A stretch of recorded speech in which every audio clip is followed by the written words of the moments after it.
Entrou! Como é que tá? Boa noite, Márcia. Satisfação em conhecê-la também, visualmente, pessoalmente, né? Já conheci a sua trajetória entrevistando-a aqui do outro lado do balcão, né? Fazendo isso, e conheci uma bela trajetória, além de uma bela trajetória de uma profissional, também uma pessoa que traz a coletividade, né? Isso é muito importante. Então, é assim, isso que me chamou muita atenção em você sempre, você nem sabe, mas alguns amigos meus, um de Guaranésia, que tem um carinho pela minha trajetória, sempre mostrando as coisas da revista, e eu sempre acompanhando, eu falava, ai, que vontade de estar ali com ele.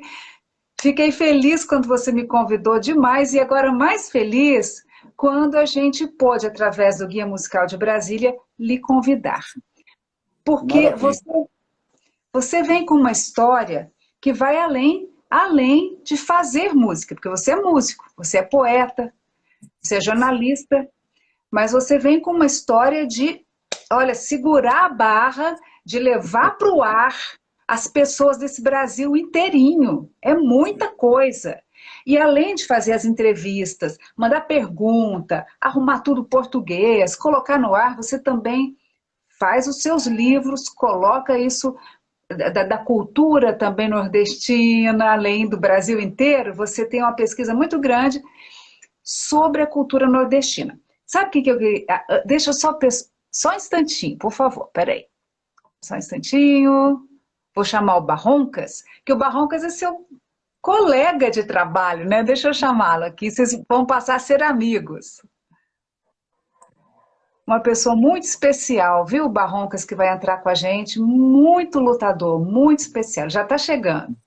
Ele vem chegando, chegou! Vamos ver só que abrir a luz. Tudo Prazer. bem? Prazer igual. Márcia, boa Satisfação. noite. Antônio Carlos, boa noite. E a Boa todos que noite. estão nos acompanhando. Boa noite, Boa noite. Barroncas. Olha só, eu vou pedir para você já já mostrar um pouco do guia musical aqui no ar, né?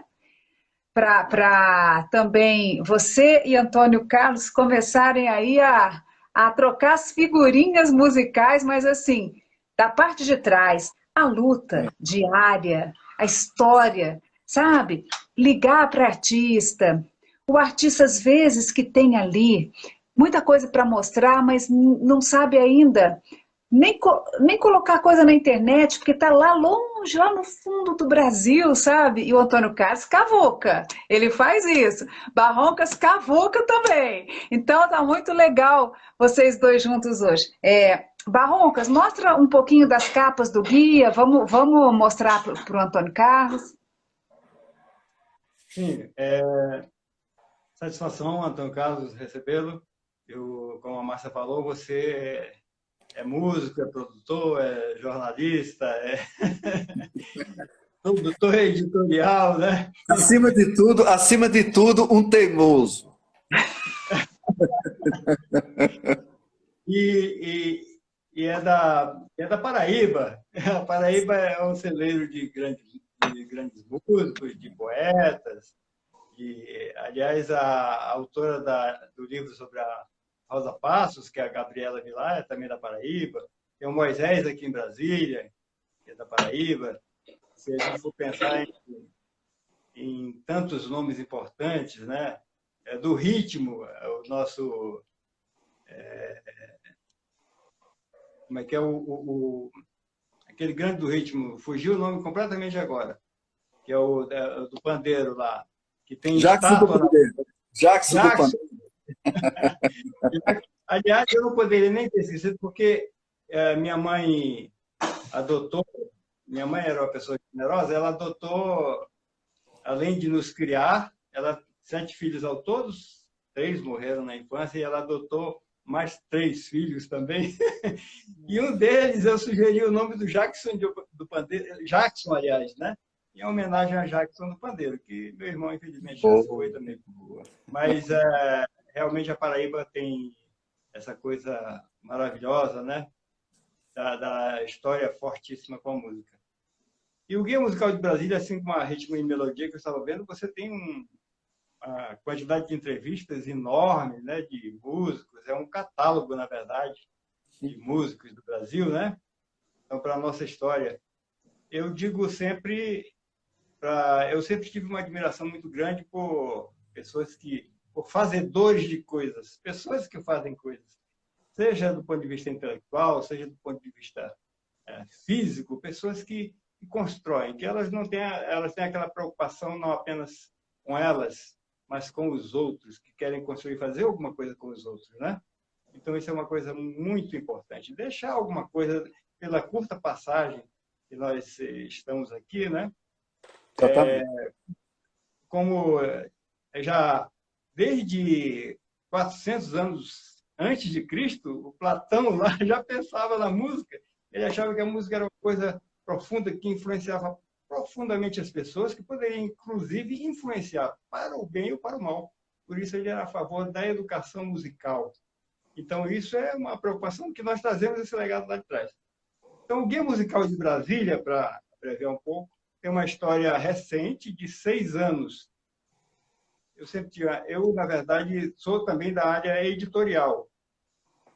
Fui livreiro durante muito tempo e produzi livros como coprodução ou produção editorial. Tem vários livros que eu ajudei a produzir e revistas também, além de ter trabalhado como comercial, que a minha origem, na realidade, é comercial. Eu venho da área comercial, o que é muito raro uma pessoa da área comercial se envolver com a questão editorial. Mas tem um pouco com a minha história ligada à cultura, ao teatro, inclusive. Eu tive um grupo de teatro lá na minha cidade, Manaus. Formei um grupo chamado Atroari, olha só o nome, em homenagem aos índios Vaimiri Atroari. Então, já em Brasília, desde 1982, eu produzi revista para o cinema, produzi 2 edições, 2 revistas para o cinema aqui em Brasília, produzi revista para a Feira de Livro aqui em Brasília, e mais recentemente, depois dos 50, eu comecei a me interessar, era uma história antiga, pela música, e comecei a estudar sax. E aí eu fui pensando, o que eu vou fazer com o sax?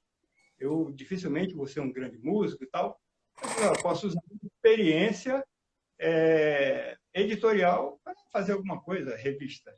E foi aí que surgiu o Guia Musical de Brasília há 6 anos. Fizemos uma edição experimental para o Festival Internacional de Música de Verão, aqui em Brasília, e foi um laboratório. E a partir daí surgiu a primeira edição.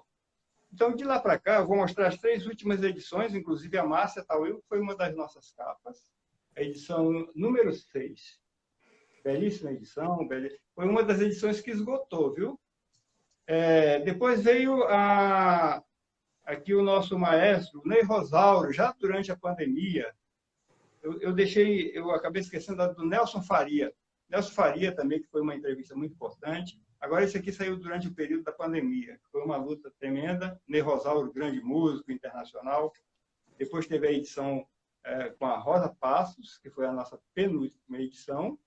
Também esgotou a edição. E aqui a edição mais recente que está circulando, que circulou em julho, na verdade, e tem edições que estão distribuídas por aí nas livrarias, nos pontos turísticos de Brasília, que é a edição com o professor Manuel de Carvalho. Foi uma entrevista maravilhosa com o professor Manuel de Carvalho, que é um grande músico da cidade, é um maestro, e ele nos contava, ele conta isso aqui na entrevista, que lá na cidade dele, no interior de Pernambuco, ele já teve um professor e não devia nada aos grandes clássicos da música mundial, inclusive a Bach, a Beethoven, porque o cara sabia tudo. É uma coisa impressionante. E lá no interior. Então, ele tem esse legado e ele é um excelente músico e está tendo uma repercussão muito grande. As pessoas estão adorando a edição da revista, está sendo distribuída aqui em Brasília. E é claro, mas nós estamos aqui para ouvi-lo. Eu sei que tem essas semelhanças da produção editorial. Nós temos planos aqui diversos para fazer edição de livros, como eu já fiz anteriormente, e quero produzir mais livros daqui para frente, sobre música, inclusive. Temos 3 projetos aí que a gente está pensando, né? E gostaria principalmente de ouvir um pouco a sua história. A Márcia também vai perguntar, as pessoas que querem saber um pouco a história da sua produção editorial. Obrigada, Barroncas. Então vamos nessa, vamos começar. Agora é a hora, é uma história, viu, Antônio Carlos? Agora vamos para a história de Antônio Carlos, porque o Guia Musical mostra o que se faz por trás, para se manter, para estar ali, tá? Antônio Carlos, ele se vê poeta, ele se vê músico, ele se vê jornalista. Como você se viu primeiro? Lá na sua infância, o que mexeu primeiro contigo? Na sequência, né, eu gostava muito de música, né, logo aos 7 anos de idade, fui levado pelos meus avós, né, paterno para o forró, né, então sou forrozeiro desde 7 anos de idade, né, a gente fala forró de latada, forró do chão de barro, né, do poeirão. Isso foi até ali o início dos anos 90, então música para mim era só aquela que servia para dançar em par. Qualquer música que não servisse para dançar em par, eu saía do salão, voltava quando alguma música dessa servia. Esse era meu parâmetro da infância até ali o final da adolescência.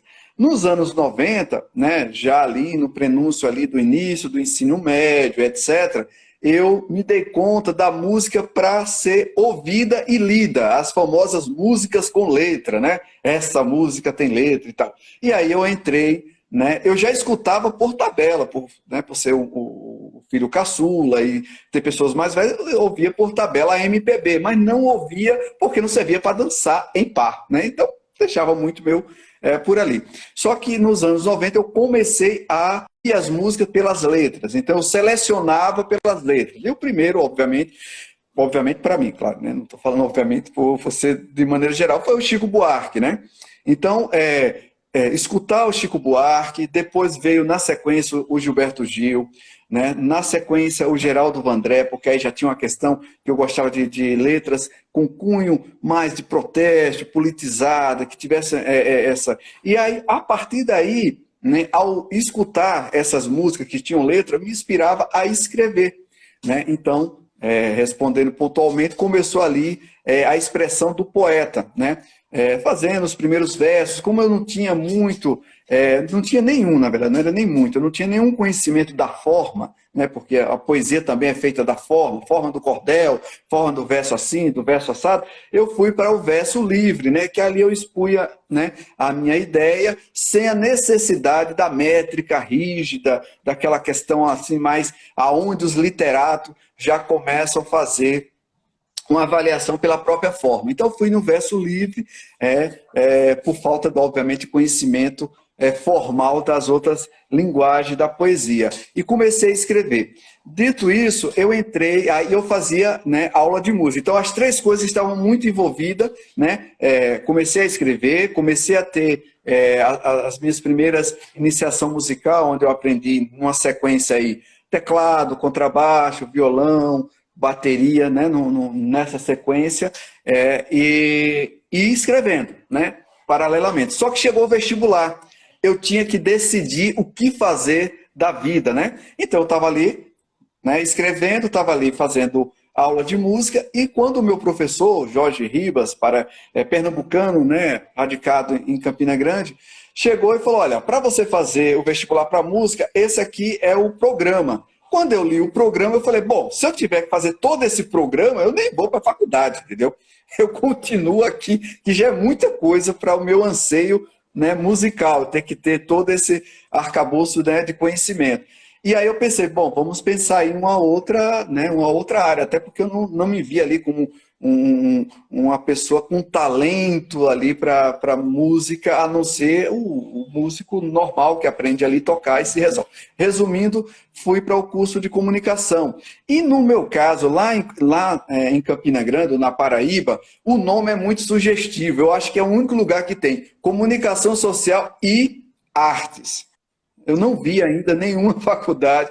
Tem a ECA, né, que também trabalha na Escola de Arte, da área de comunicação. E aí eu falei, bom, é isso aí, né? Vamos lá. E dentro do curso de comunicação, eu lancei, né, eu entrei em 96, e eu lancei o meu primeiro livro, e único até o momento, que é Poemas Diversos Poemas. Depois de eu ter escrito, lembra, né, no início dos anos 90 até 96, eu fui escrevendo e guardando.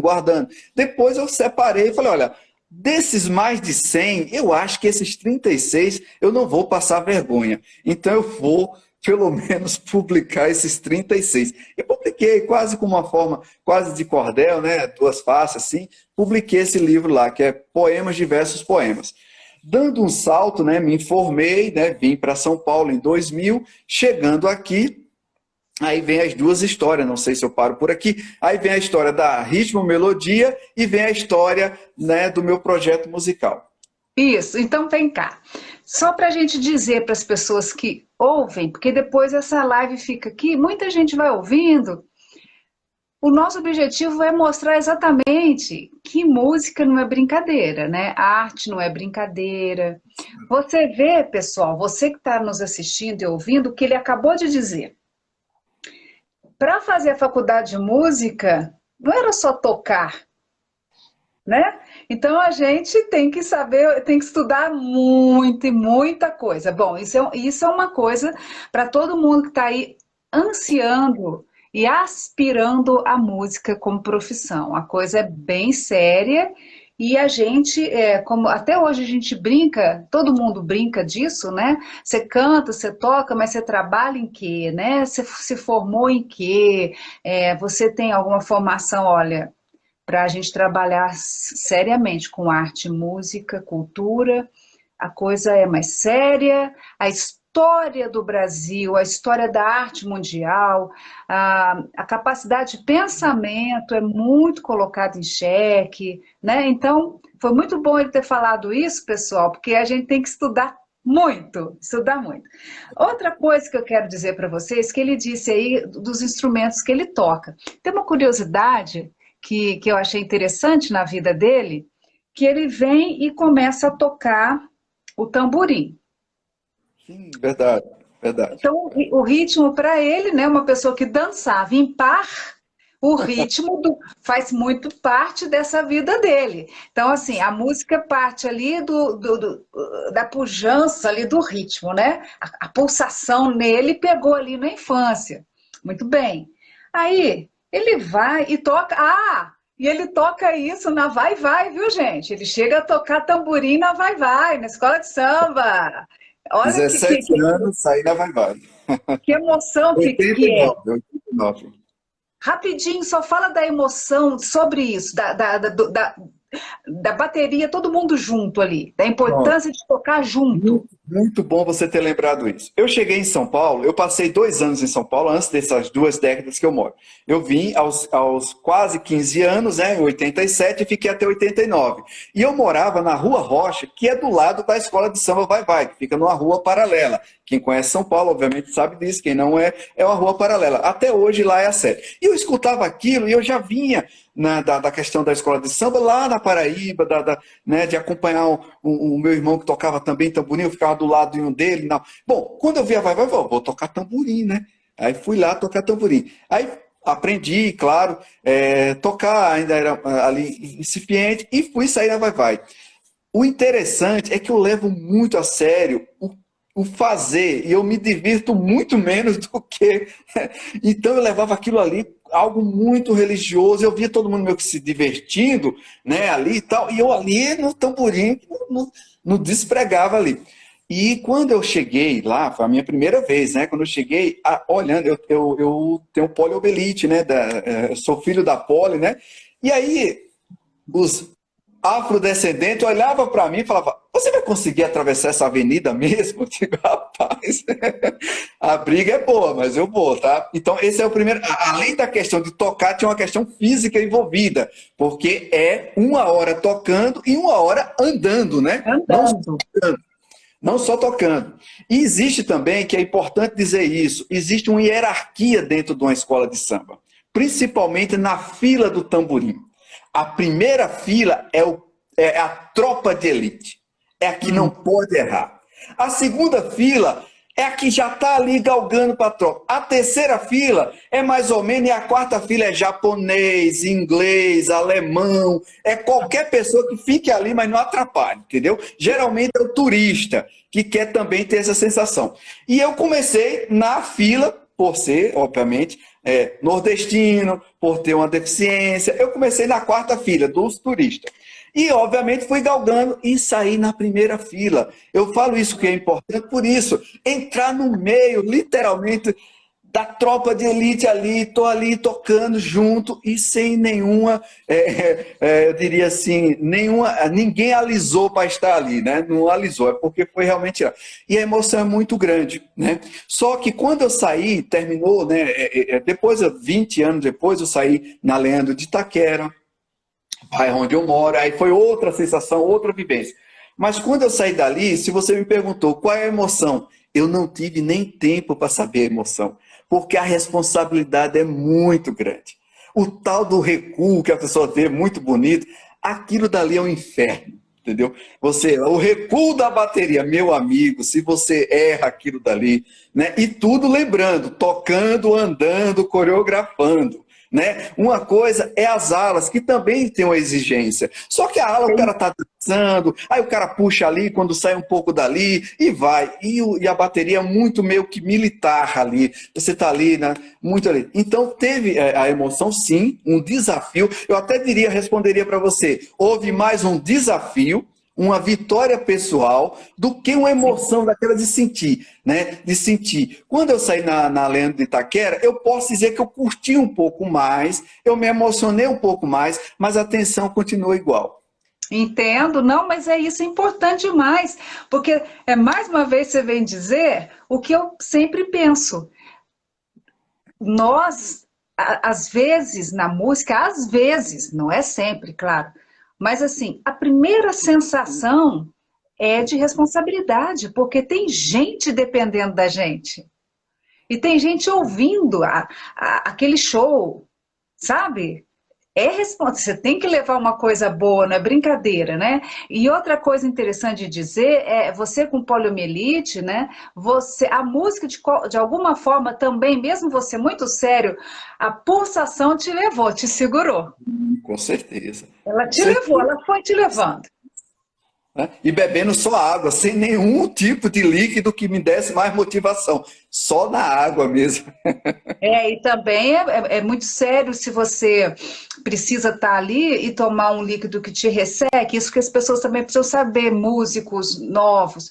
Se você precisa estar hidratado, por exemplo, vem fazer show em Brasília. Brasília é um negócio que é terrível. Meus colegas de profissão que vêm fazer show aqui falam, Márcia do céu, como é que canta aqui? Aí a gente já leva soro fisiológico e as pessoas levam um choque muito grande. Então, assim, pessoal da música, a cerveja vai te desidratar. Então, cuidado com o que você vai fazer. Se você precisa andar, não vai na cerveja, não. Vai na água de coco, né? Mas então, não que a música seja chata, a música é uma delícia. Mas para você poder fazer mais tempo de música e ter mais felicidade, a gente tem que ter uma responsabilidade. Mas aí, o segundo momento que eu quero te dizer ainda sobre música, aí você vai tentar, porque todo mundo quer tocar o seu violão na vida, né? A gente quer tocar o violão ali, e você tem uma frustração, mas espera aí. Aí você vai para o contrabaixo, porque como a gente ouviu no começo da entrevista, ele toca ritmo, né? Bateria, né? Instrumentos de tamborim, né? De percussão. Ele toca contrabaixo e ele toca violão, mas eu acabei de dizer que ele teve uma frustração com o violão. Por quê? Por que você não consegue o violão assim de cara e depois que você aprende o contrabaixo, você aprende o violão? Onde foi que mexeu? Essa história é muito boa. Na verdade, eu nem posso dizer que a frustração foi com o violão ou o instrumento, mas com o professor, a metodologia, né? Quando eu fui aprender violão, era em grupo, né? E é uma metodologia que hoje eu tenho muita tranquilidade em gongar, ou seja, em tecer uma crítica, não pela minha limitação, mas pela forma que fazia. Você, obviamente, vai entender bem perfeitamente isso. Era um grupo onde colocava 10, 15 pessoas, todo mundo com o seu violão posto, o professor colocava um ritmo, uma letra, e uma música para ser tocada, e aí vinha a lei da selva, ou seja, o mais forte vencerá. Quem conseguia captar letra, música, ritmo, melodia, mão direita, mão esquerda, pronto, ia para frente. Quem não conseguia era eliminado, era simples assim. E eu peguei uma amizade com o professor, ele me dava carona para voltar para casa. A gente falava muito de política, como eu te falei, eu era, né, já saí tinha 17, 18 anos, e ele adorava a minha companhia. E aí ele, muito assim, depois dos 6 meses que eu não conseguia tocar, e lembro muito bem a música, para não dizer que não falei das flores do Geraldo Vandré, ou seja, 2 notas, que eu achava que por ser 2 notas era muito fácil, e não é. Aí, simplesmente, ele falava, ô Antônio Carlos, cara, eu gosto tanto de você, velho, porra, não só pela vir comigo e tal, mas procura outra coisa, cara, isso não é para você. Aí eu sabia com ele, eu falei, pô, ele deve estar sério, né? Além de ser um professor, além de ser uma pessoa... Um instantinho, um instantinho. Eu vou pedir para você, Antônio Carlos, dar uma saidinha e voltar, porque começou a cortar. Aí volta legal. Tranquilo, tô saindo. Você viu, Barroncos, que interessante? Interessante, uma história grande, né? Que a gente está falando ainda dele, a pessoa dele, ele na música, ele na arte, ele na poesia, mas aí ele vem para o coletivo, ele sente a necessidade de ter as pessoas também, as pessoas que fazem isso terem um espaço. Estou aceitando aqui que ele me chamou antes de eu chamá-lo, eu acho ótimo. Aí, pronto. Aí... E aí, larguei o violão. Larguei assim, guardei, né? Literalmente coloquei o violão no saco, né? E guardei e deixei ele por ali. Isso, começou a montar um grupo de novo a coletividade. Eu tinha muita habilidade com ritmo e tal. Aí, entrei na faculdade e aí o pessoal, pô, vamos montar uma banda. Aí eu falei, beleza, tá bom. Violão tá gongado. Então vamos para o teclado, vamos para as teclas. Deve ser mais fácil, porque tá tudo ali visível. Fui para a tecla. E aí eu comecei essa banda, né? Essa banda se iniciou, tudo aluno, meu que na farra, na faculdade, fui aprender o teclado. E comecei a desenvolver o teclado. Olha, era realmente, não era o problema musical, era o instrumento. Comecei a culpar o instrumento, né? E tocar o teclado. Só que na banda, essa é uma história também muito curiosa, a gente não encontrava baixista.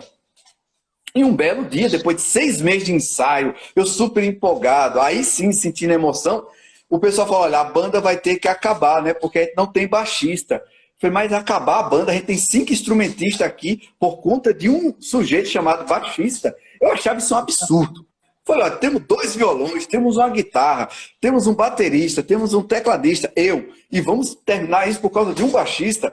Não, não tem como. Aí eu falei, não, cara, banda sem baixista não rola. Aí eu fui lá, né, falar com o meu professor, né, de teclado, e aí, Jorge? Falei, cara, realmente, o baixo, porque é um conjunto, cada um falando numa linguagem. Eu falei, tá certo.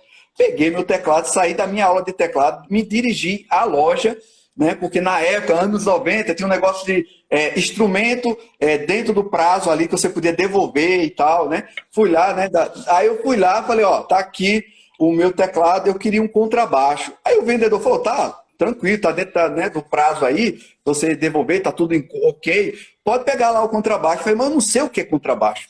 Eu falei, você tá agora de brincadeira, você vem trocar o teclado por um contrabaixo, não sabe o que é um contrabaixo. Eu só sei que é importante. Eu só sei que é importante. Aí ele falou, então vamos lá, ó, pega logo um de 4 cordas, já que você não sabe o que é, né? Porque o valor do teclado era muito alto, né? Ele falou, o valor é muito alto, você podia pegar até um de 6 cordas, mas pega um de 4 cordas, para ver se é isso mesmo. Pega aqui uma caixa, ou seja, eu levei um monte de coisa. Aí cheguei lá no professor, né, na outra aula, com contrabaixo.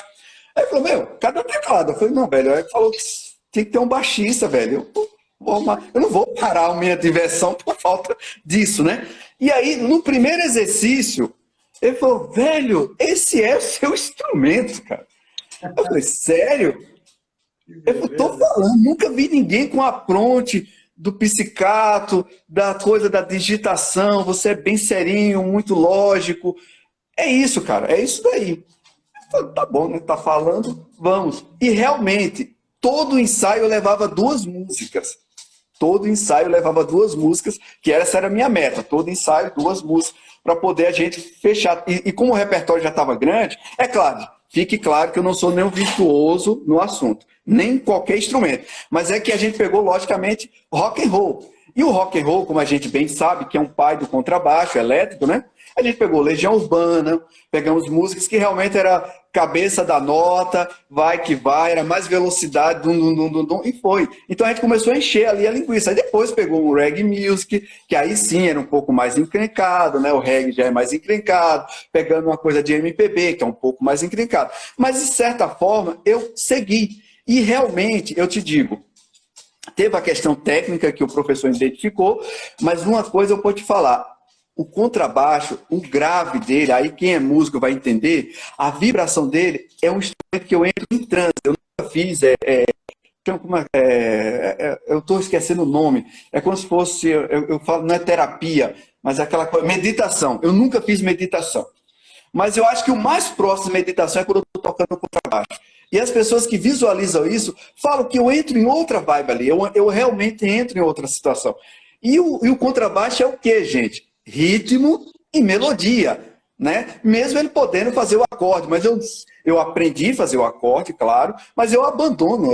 Quando eu vejo baixista fazer o acorde, fazer solo, eu acho muito, eu gosto do groove. Eu não vou entrar no mérito de falar quem faz isso, tá? Até em respeito a quem faz. Mas eu gosto do groove. O groove é ritmo, melodia, é você segurar, é você dar a coisa ali, né? E aí foi onde eu entrei e eu gravei oficialmente, né, como músico profissional, no meu primeiro disco da Reggae Band eu criei e gravei as primeiras linhas de baixo, né, com contrabaixo. Então essa é a história. E aí voltei pro violão. Ah, desculpa, você falou. Aí quando eu comecei a aprender o contrabaixo, eu falei, mas espera aí, isso tem um pouco a ver com o violão. Eu já tenho o dedilhado, eu já tenho aqui, eu já sei o que é agora o baixo do violão. Peguei o violão e não voltei mais para a aula de violão. Eu simplesmente comecei a desenvolver o violão. Eu só vim ter aula de violão já em São Paulo, quando, aí já é uma outra história, quando eu tive que voltar para o violão para acompanhar um músico que se tornou o meu cunhado, que é o Sérgio Miguel, e eu tive que tocar o violão. Aí eu falei, não, aquela coisa da responsabilidade, agora eu tenho que tocar para um cantor, né, de ofício, eu vou ter que... Aí fui ter umas aulas, mas assim, para ser bem sincero, as aulas foi mais para fortalecer o que eu já vinha desenvolvendo. Tá certo, que coisa boa, muito legal. Bom, a nossa live já está assim, muito rapidamente passando, então nós vamos entrar agora no seu trabalho seríssimo. Quando você cria, a gente já conversou um pouquinho sobre a poesia, um pouquinho sobre a música. Eu quero saber 2 coisas ainda que não dá para não falar. A pesquisa do forró, que é muito importante. Eu acho muito importante, gente. Eu gravei em 2019, isso, eu amo. Eu não nasci lá, mas eu sinto a pulsação, eu crio, eu faço composições no forró. No meu disco de 2019, eu fiz o Bagunça no Balaio, fiz também uma chamada Sabiá de Laranjeira, com a Melissa Mundin na letra. E atualmente eu acabei de fazer o Shot Chamegado, que está me dando junto com o Carlos Jansen, que está me dando uma surpresa, porque nós lançamos assim, sem muita propaganda, porque nós estávamos lançando a obra do Carlos Jansen e eu fiz essa música para ele. E essa música todo dia está aumentando o número de gente ouvindo o Shot Chamegado pelas plataformas digitais. Então, eu queria falar um pouco, eu estou dizendo isso porque eu amo a cultura nordestina, eu queria que você falasse sobre isso, e depois a gente vai entrar na história mesmo da revista. Maravilha. O forró, para mim, ele é tão natural, que esse projeto Forró do Gogó Mocotó, ele veio quase como respirar. Né? Porque assim, a Ritmo Melodia, eu vou falar dela lá depois, como você bem falou, mas a Ritmo Melodia, ela era uma revista que nasceu para dar errado. Porque como o mestre aí sabe, quando você cria uma revista, é a reza. A reza é um nicho. Ou você é do rock, ou você é do sertanejo, ou você é do forró, ou você é da MPB, ou você é do jazz, ou você é da bossa nova. Isso é a reza. Né? E quando eu falei assim, não, eu quero criar uma revista, né, que depois eu falo da revista, que fale de toda a musicalidade brasileira, sem nicho. O nicho é não ter nicho.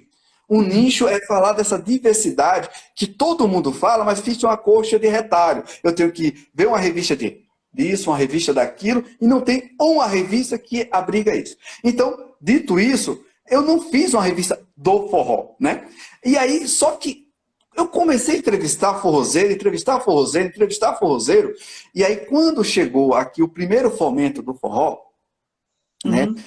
A minha amiga e parceira musical, Daniela Bontempo, falou, por que você não faz aí um projeto, apresenta um projeto para o forró, a quantidade de forrozeiros que você tinha entrevistado. E eu nem tinha parado para pensar a quantidade que tinha sido feita, eu não tinha parado para colocar na planilha, né? Uma boa, fazer o projeto aí, né, para o primeiro fomento forró. Fiz o projeto, foi aprovado. Quando foi aprovado, aí eu sentei e fui colocar no Excel. Eu tinha mais de 90 entrevistas com forrozeiros. E eu achava que não passava de 50. E aí eu comecei a entrevistar mais forrozeiros no processo do projeto. Chegou a 210. Desses 210, eu falei, agora arrumei um problema. Porque esse livro aqui, ele tem que ser, primeiro, com forrozeiros que têm residência em São Paulo. Primeiro ponto. Ele pode ser ou não paulistano ou paulista, mas tem que ter residência em São Paulo. Ele só pode ter, no máximo, 300 páginas. Ó o problema. Aí eu tive que colocar na tabela de Excel e começar a tirar. Gente, quem consegue tirar é a mesma coisa de você dizer, o filho entra, o filho não entra, o filho entra, o filho não entra. Nossa. E aí eu fui rigoroso. Eu fui muito rigoroso. Eu tenho orgulho de dizer que não fiz um livro para os amigos, né? E olha que tem muitos, né? Não, eu fui na linha. É isso, é isso, é isso. E eu olho para ele e falo, realmente aqui tá as pessoas, né? Logicamente virou volume 2, tá? Que é outra história. Virou volume 2. Mas esse que eu apresentei para a prefeitura, que foi aquele que foi aprovado, que está em 54 bibliotecas, que está com pesquisadores, eu tenho muito orgulho de dizer que realmente foi isentão. Totalmente isentão, né? E esse trabalho, eu falei, e agora, José? E agora? O que é que eu faço com aqueles que não entraram? Eles não podem ficar de fora, né? E aí virou 5 livros. Pois é, a gente estava pesquisando sobre eles, aí a gente colocou no guia a capinha deles. Exatamente, assim. Virou 5 livros, porque depois que eu entreguei o projeto para a prefeitura, né, esse aqui materializado, eu fui aprender a fazer e-book. Porque teimoso como eu sou, falei, eu vou aprender a fazer isso. Passei 6 meses estudando como fazer o formato de e-book, como é que funciona, quais são as tal, e virou referência de um forró, com os ícones do forró, Respeite Meu Fole, só com sanfoneiro, né? Só para você ter uma ideia, mais de 41 sanfoneiros. E quando você fala sanfoneiro, eu aposto que ninguém passa de 5. Ninguém ultrapassa 5 nomes. Quem não for pesquisador, claro. Né? 5 nomes famosos, que tem todo o mérito de ser famoso. E eu cheguei a 41. Mulheres do forró, Flores do Mandacaru, né? Flores do Mandacaru. Se você for falar, é só 5. Você não passa de 5 nomes. E eu trouxe 31 mulheres. Muitas delas com 40, 50 anos na labuta. Invisíveis do forró. Flores do Mandacaru. E aqui, São Paulo é forró do Gogó Mocotó, volume 1, que foi o entregue à prefeitura, e volume 2, daqueles que ficaram fora, porque dava 600 páginas, e a gente tinha pleiteado 300 páginas, né? Então, foi aonde eu arrumei uma forma e virou uma série, né? A única série, eu desconheço qualquer coisa dessa literatura, a única série onde você tem aí, né, mais de 200 entrevistas publicadas e no formato e-book que gringos podem acessar, brasileiros de qualquer estado podem acessar, né? E ainda tem mais livros a serem publicados, que ainda ficou de gente de fora, porque continuei sendo isentão, colocando a régua, né? Colocando ali bonitinho. Tenho muito orgulho de dizer isso. Os que ficaram de fora porque não entraram em nenhuma categoria dessa, um dia né, vou lançar também em outra categoria, que pode ser os forrozeiros de Pernambuco, os forrozeiros da Bahia, né, os forrozeiros do Nordeste, forró do Gogó Mocotó, e trazer aqueles que ficaram fora dessa categorização, tá? E não foi elitização. Tá certíssimo. Se você não tem olha, se você não usa isso, como é que você vai fazer? Tá certíssimo. E com isso você mantém uma credibilidade cravada ali. Ninguém tem o que falar de um trabalho que vem isento, né? Então, parabéns mesmo. E com isso, eu aprendi isso também na vida, sabe? Eu venho sendo mais firme, mais coerente e é melhor, as pessoas acabam que entendem, às vezes magoam, mas entendem que você explica o porquê, né? Mas eu acho muito bonito isso de você pesquisar e colocar dentro das especificações mesmo, porque é o trabalho de quem faz isso, como é que, né? Esse volume 1 e volume 2 tem outra particularidade, que são os forrozeiros que moram no exterior. Tem um capítulo forró no exterior, forró exportação, que é um capítulo forró exportação, e tem os pesquisadores, né? Pesquisadores de cultura popular, pesquisador especificamente de forró, pesquisador de um determinado forrozeiro, professores de dança que são pesquisadores, abrir, né, mestres e mestras. Então, ainda abrir um leque para outras pessoas que não são do segmento artístico, nesses 2 livros, que é São Paulo é Forró do Gogó Mocotó. Beleza. Joia demais. Olha, vamos avisar a todos que se fosse uma live normal, a gente já faz daqui 2 minutinhos, já estaríamos só agora falando tchau. Porque já deu 50 minutinhos praticamente, né? Já. Mas nós queremos saber a história da revista. Por que lá em 2001 você se joga nessa empreitada e nessa luta? Revista Ritmo e Melodia. Vamos falar dela. A Ritmo e Melodia foi um aborto que deu certo, né?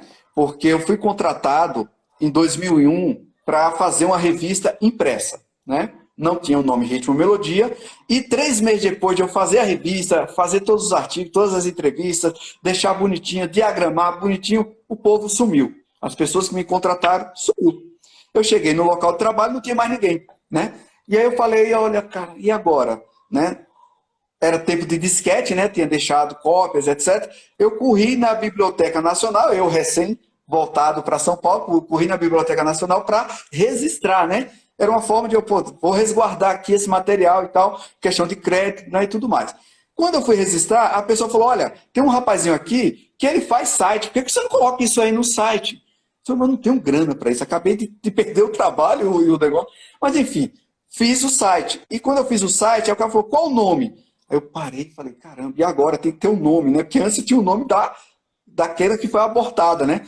Aí eu falei, bom, para mim as 2 palavras da música é o ritmo e a melodia, né? Coloquei isso, ritmo, melodia. Coloca aí ritmo, melodia. Na verdade era para poder fazer o site, na verdade, mas isso tinha uma configuração para mim. É o DNA da música. E hoje eu tenho mais argumentação que eu não vou tecer uma tese aqui sobre isso. Mas enfim, criei o site. Depois disso daí, eu comecei a pensar como mestre aí, colocar ela para virar papel.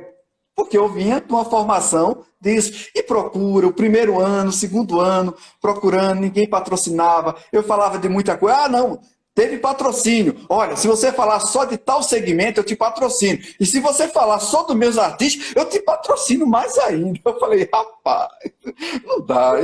É aquela coisa, né? Quase 30 anos, ainda puro e besta, né? Não, cara, eu quero fazer jornalismo. Não, não é dessa forma, não. Eu até faço essa revista que você quer. Me pague que eu faço, mas não a ritmo e melodia. Tem aquela coisa do pudor e tal, que eu segui 2 décadas assim. Bom, quando eu fui trabalhar na Editora Abril, isso aí foi o quê? 2001.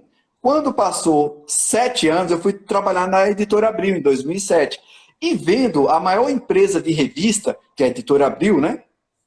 Comecei a perceber uma movimentação de que o papel estava indo embora, né? O papel estava indo embora, criou um departamento Abril Online, e eu vendo aquilo, né? Eu como repórter, falei, cara, peraí, eu acho que o vento aqui está batendo para o outro lado aqui. Aí eu falei, vou reformular ritmo e melodia. E aí foi o meu pulo do gato, sem nenhuma consultoria, nem... Eu cheguei e falei, vou parar de pensar ritmo e melodia como papel. Antes era 10 perguntas. Quem vê a ritmo e melodia de 2001 até 2007, eram 10 perguntas, que eu sonhava ainda com o papel, e eu imaginava, não tem que for papel, eu não posso colocar o quê? Tem que ter um limite ali de perguntas e tal. Fui para cima, comecei a falar de música, 32 perguntas, 40 perguntas, 60 perguntas, e ainda dizia, sem limite de resposta. Responda à vontade. E esse foi o diferencial. Por que foi o diferencial? Eu não tenho patrocinador, né? Eu não tenho recurso financeiro. Só que o Google teve que me engolir, porque é tudo inédito, é tudo caracteres. Eu brinquei sem nem saber o que era algoritmo. Eu brinquei com ele. Porque na hora que você coloca ritmo e melodia, só aparece a ritmo e melodia. Na hora que você coloca um artista XPTO, que eu entrevistei, só aparece o artista, porque tem mais caracteres. E não foi uma coisa que eu pesquisei, fiz engenharia. Não, foi mera, eu quero fazer o melhor, eu quero entregar o melhor. E foi assim que foi feito. E aí, depois de quase 6 anos na Editora Abril, como todo mundo sabe, em 2002 a Abril começou a fechar as revistas, fechar as redações. Inclusive, eu fui demitido porque fechou a redação da qual eu estava, né? E aí, mais uma vez, como eu estava certo, a mudança foi aí. Continuei investindo. E aí entrou um parceiro que já conhecia a Ritmo Melodia, né? Que é o Guto Martins, né? Ele falou, eu quero entrar com você. Eu não tenho dinheiro, mas eu vou trabalhar o seu design. Né? Vou trabalhar o seu design, a gente vai modernizar a revista, isso em 2013. Vai modernizar, então eu tinha acabado de sair da Editora Abril, né? Ele falou, vou modernizar a revista e a gente vai para cima. E realmente, deu um amp no visual da revista, entrou no WordPress, né? Ele realmente trabalha com os robozinhos que ajuda bastante, conecta, bom, enfim, foi outro ponto. Agradeço muito, está até hoje comigo, parceirão, junto, acreditou realmente, é a única pessoa que acreditou de fato, assim, né? Não veio com o seu trabalho. E a gente veio fortalecendo, né? E agora, né, a Ritmo e Melodia vai para o segundo passo, depois de 2 décadas, né? De novo, eu acabei com o fetiche, né, do livro, do papel. Quando eu digo acabei, é muito respeito a quem faz, que são heróis, tá? Que fique bem claro, não é uma rivalidade. Eu diria até, eu não gosto de inveja branca nem colorida, porque não é uma inveja. Eu acho heróis, que ainda consegue colocar no papel. Isso aqui deu um trabalhão imenso. Mas assim, eu estou indo para o e-book, né? Eu acredito que esse ano a gente chega a 1000 entrevistas, já está 975 entrevistas, né, 12 entrevistas por mês, e chegando a isso daí, eu comecei a fazer o quê? Fiz com 5 livros do forró, possivelmente farei 2, 3 livros do reggae, porque tem muita entrevista com regueiros. Olha! Farei entrevista com tecladista, pianista, livros, né? Farei livros, só com as teclas, só com as cordas, e as cordas vai vir uma série, né? Cordas violão, corda contrabaixo, corda guitarrista, né? Corda música erudita, que aí vem violonista, violoncelo, que eu já entrevistei, e por aí vai, né? Isso tudo são ideias que eu vou fazer. Acabei de fazer no mês de julho dos meus 50 anos e agora eu quero um pouco mais de tranquilidade, tudo que eu tinha que fazer, fiz. Não tenho nenhuma frustração pelo caminho andado e não é por orgulho. Lógico, almejaria outras coisas, mas o que eu fiz é aquilo, é algo missionário, né? Algo de pessoa que está ali, algo franciscano. Vou deixar esse legado para quem, obviamente, entende como legado. E é um legado que eu digo, se você pode dizer, qual é a importância da Ritmo e Melodia? Única importância, trazer os invisíveis. Né? E quando eu digo invisível, é invisível da grande mídia, é invisível de pessoas que não conhecem, né? do público que gosta de MPB, mas só conhece 10, 15 de MPB. Você tem uma gama de MPB, trazer pessoas para conhecer. Esse é o único legado. Né? Você não pode dizer uma coisa que eu não sinto orgulho, mas eu tenho que resistir. Tem muito entrevistado, e não é pouco, eu acho que mais de 70%, que quando você joga no Google, o nome dele só aparece na Ritmo e Melodia. É triste. É triste dizer isso, mas só aparece na Ritmo e Melodia. Não tem em nenhum outro lugar. Nenhuma menção, nenhuma nota. Aparece na Ritmo e Melodia com a dignidade que todos tiveram. De Gilberto Gil a Nelson Farias, todos tiveram a mesma dignidade. Quantidade de pergunta e no mesmo patamar, com o mesmo respeito. A própria Márcia, a gente não se conhecia, né? A gente não se conhecia.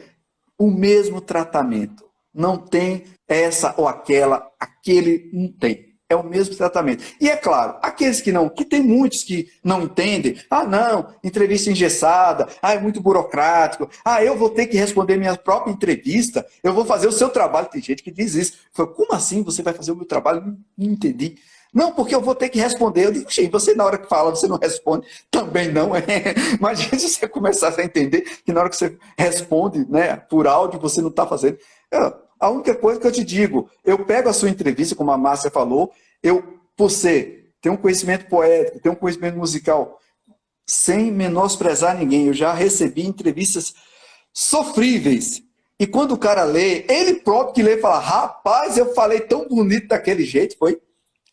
E eu não alterei nada do cara, eu apenas dei a forma, né? O que ele falou de música de forma confusa, eu falo de forma clara, porque eu entendi o que ele quis dizer, mas o leitor não vai entender, entendeu? Então eu dou o capricho. E é um trabalho, gente, é um trabalho, revisar. 99% das entrevistas não chegam bonitinha no português, bonitinha na linguagem, não chegam. Né? E eu tenho que fazer esse trabalho. E o cara, né, muitos ainda acham que estão, né, eu estou colaborando com você. Não, a gente está, no mínimo, colaborando um com o outro, entendeu? No mínimo, né? No mínimo, sim, ou no máximo, sim, colaborando um com o outro. Não, eu pensei muito nisso que você falou, porque às vezes, assim, a gente vê que a fome é tanta que a pessoa que tem um dom, ela sai tocando para comer.